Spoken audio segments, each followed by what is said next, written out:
Arsenal won, Tottenham 0 in the North London derby, and the North London derby is like a cup final for both clubs, and that game felt like a cup final. The amount of effort and work that Arsenal did after going 1-0 up to defend, because Spurs did put them under pressure. I think Spurs had a lot of the ball, but I think Spurs were not creating chances, and elements of that was due to Arsenal's defensive work and off the ball work being really good, and I think elements of Tottenham themselves just lacking a little bit of that quality in the final third. But it was a very much Arsenal. They didn't have Rice, they didn't have Odegaard, they had to adapt with two key players out.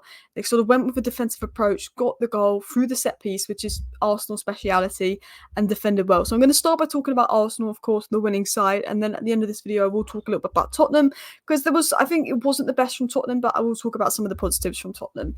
But let's talk about sort of Arsenal, Tottenham, particularly Arsenal to begin with. So I saw this by Markar Stats, and I think this makes quite a good point.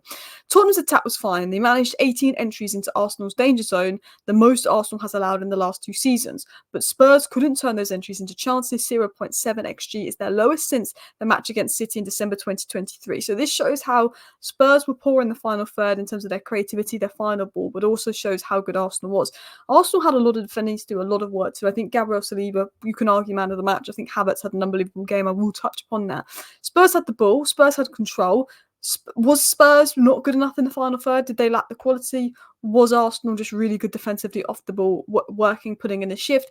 I think probably elements of both, but that can tell you a little bit of context about the game. So let me break down my general thoughts on Arsenal before I go into more detailed analysis on players who stood out for me. It was a defensive masterclass from Arsenal, not just Saliba and Gabriel, but you see Saka tracking back, putting in a shift in defence. I thought Yuri Timber was fantastic. His composure and work rate's insane. And, Tottenham were pressing Arsenal, and you could see the composure of Timber and Saliba when it came to playing out the back. They just know how to play out from the back. They're very good on the ball. They've got that composure. And I felt, to not have Rice, to not have Odegaard, to be put under pressure like Tottenham did, 1-0 up, difficult game away at Spurs, and the composure they showed, particularly because Saliba picked up a yellow card very early, it was really, really impressive from Arsenal. I thought, they did a good job. I think Saliba did really well because I think he covered, was it Ben White, who gave the ball away a bit there, and I think his coverage was very, very good. And I think that Arsenal put in a good performance because at times it was sort of like as Martinelli in midfield, Havertz dropping deep. There was a lot of positional rotations, and you could see, the absence of certain players there. Continuing on, I think Saliba and Gabriel could be the best centre-back pairing in the league. Nothing was getting past them. It was an absolute monstrous performance. You've got Gabriel that's good in the air, that's a threat in the air, set piece, box defender, and you've got Saliba when it comes to defending 1v1s, ground duels. He's got the pace, he's got the power, he's difficult to beat. He's also very good in reading of the game, but he's also very good on the ball and playing out from the back. And Arsenal sort of got cash money with that partnership. I think out of possession, Arsenal are the best team in the world. I think in possession, City have a few more players than Arsenal. Haaland's just basically AI. He's that good. But I think out of possession, there's no doubt in my mind that Arsenal are probably the most difficult team to break down. If you go 1-0 down to Arsenal, you're not going to win. It's very rare. I think that's a statistic that I think Arsenal have only lost like one game from going 1-0 down like the last 2 years.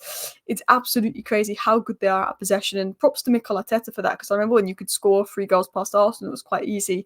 What he's done, not just with the players, but the coaching, the systems, how sound they are at possession. I think, it's a mixture of many things. Arsenal are really good at winning their duels on the ground. Saliba's an absolute monster, but the positional sense of awareness, the IQ, the tactics, but also the athleticism of the Arsenal players, where the recruitment's been there, where they have the work rate to track back. As soon as they give the ball away, Havertz, Saka, they're all tracking back, all getting behind the ball, and they can get behind the ball so quickly, and it's like they just run, they get behind the ball, they do everything. And I think, Arsenal under the pressure, and I think their ability to sustain pressure was really good today as well. And I think once Arsenal score, it's problematic. And Saka and Haaland are now the only 2 games in the Premier League that they've got a goal contribution every game. Bukayo Saka, 1 goal, an assist versus Wolves, an assist versus Villa, assist versus Brighton, assist versus Spurs.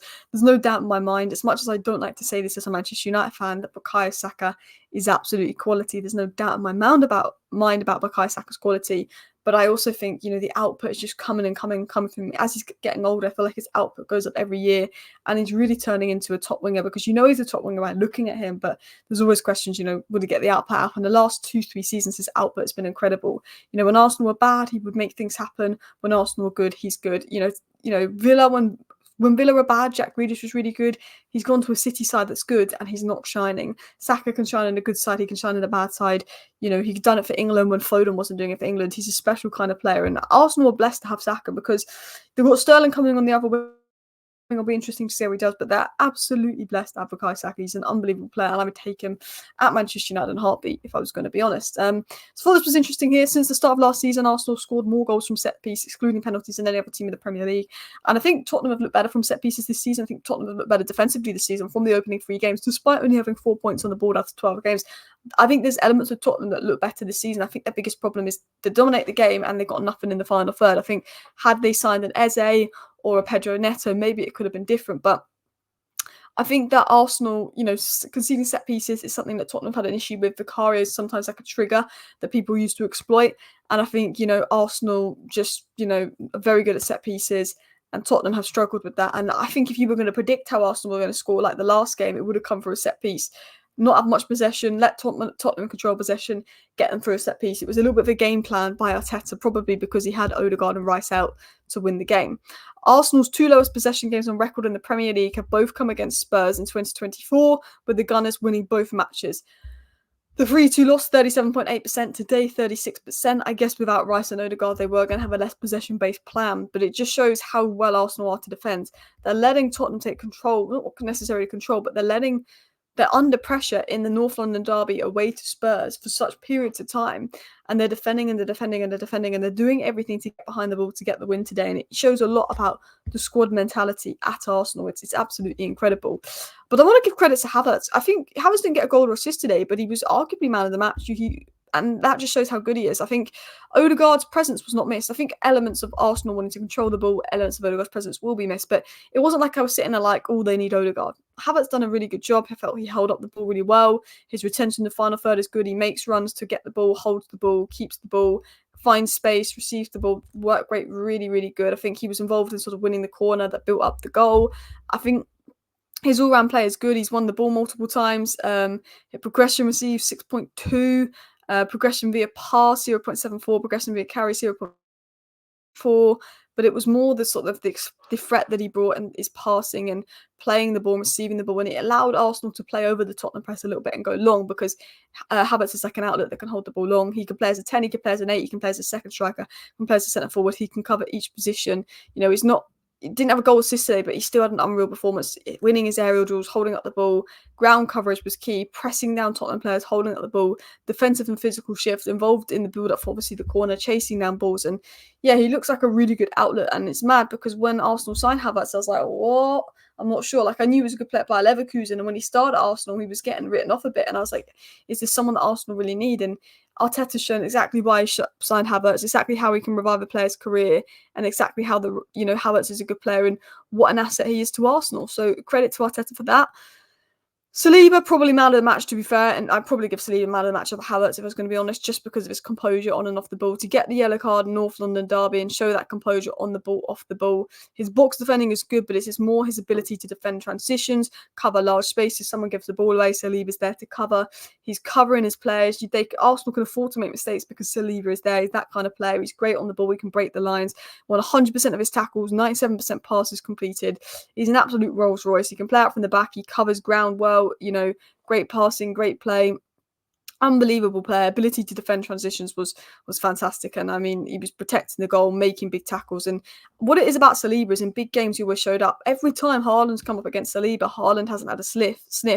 Saliba in these big games, Manchester City, Tottenham, he's always putting in these man of the match performances. And that's when you know you've got a player, not someone that is a good centre-back, but someone in the biggest games, Tottenham, Manchester City, putting in man of the match performances consistently. Haaland's done nothing against Arsenal. You know that Saliba is special. And to be honest, Saliba versus Haaland next week, isn't it? I think you guys have got Man City next. Let's talk about Gabriel Magalhaes. Gets the goal, obviously the biggest threat in terms of goal scoring. He was brilliant. Most shots blocked he got in 2 joint most clearances 7, most defensive actions 12, was cleaning up, proper box defender. I think Saliba's biggest weakness is in the air, and Saliba isn't even bad in the air, but Gabriel's more of the box defender, the clean-up guy, and that pairing is probably the best pairing in football. It was very difficult for Tottenham to beat, and as a United fan, I was frustrated because I'll admit I wanted Tottenham to get something out of that game. I have no rivalry with Tottenham. I have rivalry with Arsenal. I grew up with Arsenal fans all around me, so there's that rivalry there. Yeah, he was very good. I mean, Raya was really good as well. 5 saves, 4 saves inside the box. Raya's had a really good start to the season. I mean, people say he doesn't have much to do. That's why he gets so many clean sheets. He's had a lot to do. Like, I don't actually think Arsenal have looked as good at the start of this season as they did in parts of last season. I just think they've defended well. But I think you can't fully judge Arsenal when they don't have Rice and Odegaard today. I saw this tweet. I thought this was interesting. Arteta did what was necessary to get a massive win. Odegaard was not there to help dominate possession.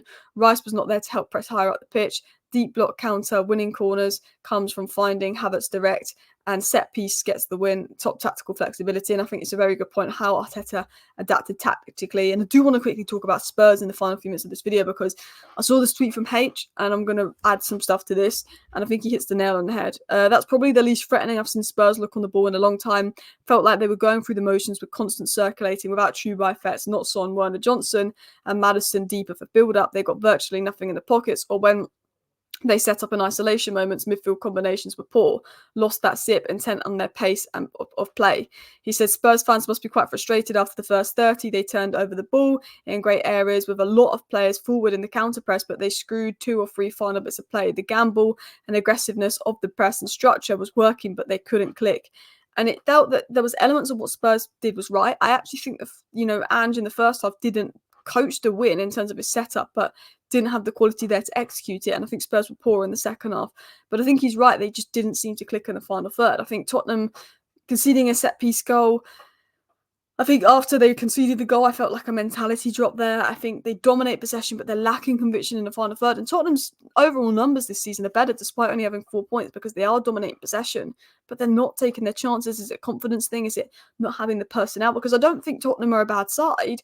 I just think they're really lacking in the final third. I think they've got good midfielders. I think they've got a great defence, actually. I think Van de Ven, Romero, Adogi, Porro are great players, but they lack that conviction. And I think, some of the subs as well. I do like Sarr, but he didn't look good when he came on. I thought Bentancur was one of Tottenham's better players. I'd probably say Van de Ven, Bentancur and Kulu were probably Tottenham's 3 best players today. I think Solanke fits into the system and will be a good player for Tottenham, but he didn't have a sniff. Felt like there was a lack of box presence there, but Van de Ven was very, very good out of possession.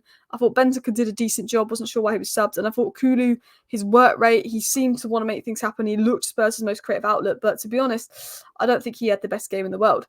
Listen, people, please hit the like button. Of course, subscribe down below if you're new. Thank you for watching. Bye.